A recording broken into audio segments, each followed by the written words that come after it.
Hi everyone, welcome to our tutorial video. Today I'm going to show you the how to create a checklist. In this video, I'm going to show you the checklist page, another billing module. You can find it under the billing setup menu. And here it is. This is one of the most important components for billing bookkeeping. To generate billing items automatically, it is used to set routes of billing. You should have other checklist information on your contract. First, let's create the account you would like to do the checklist management.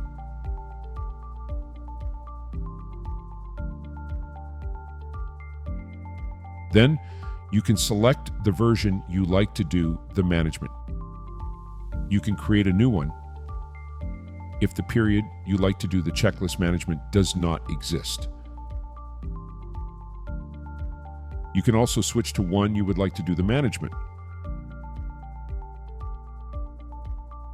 On the contract, it clearly lists all the billing requirements.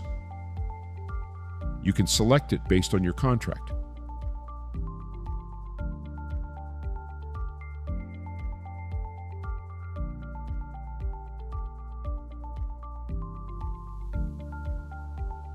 After the selection is finished, you can click Next to move on to the next step. On the bottom of this page, here is the rate sheet section. It is where to store your contract. You can upload it here. Let's move on to the next step.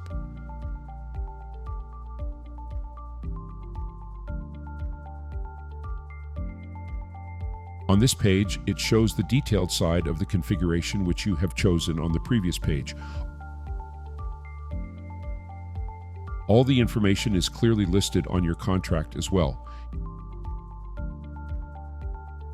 Here are inbound, outbound, storage, accessible charge, and cross-dock.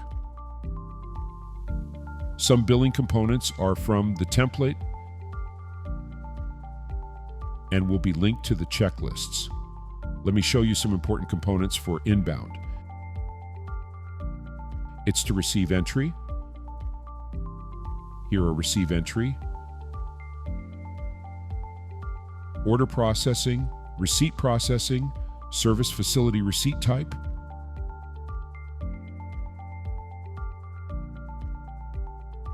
and the amount.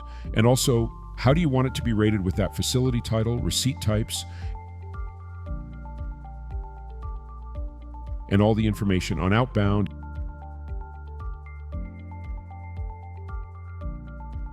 Here's the order entry. It is similar to receipt entry in inbound.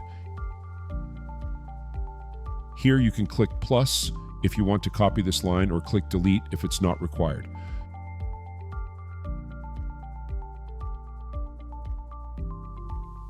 And also other components related to outbound. This section is about storage, initial storage, recurring storage, and yard storage, and some accessorial charges like documentation, material scan, and how you want this accessorial charge to be rated.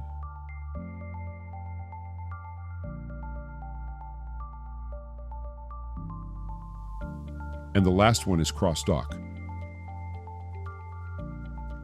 All the information can be found on your contract. That's it for how the checklist management works.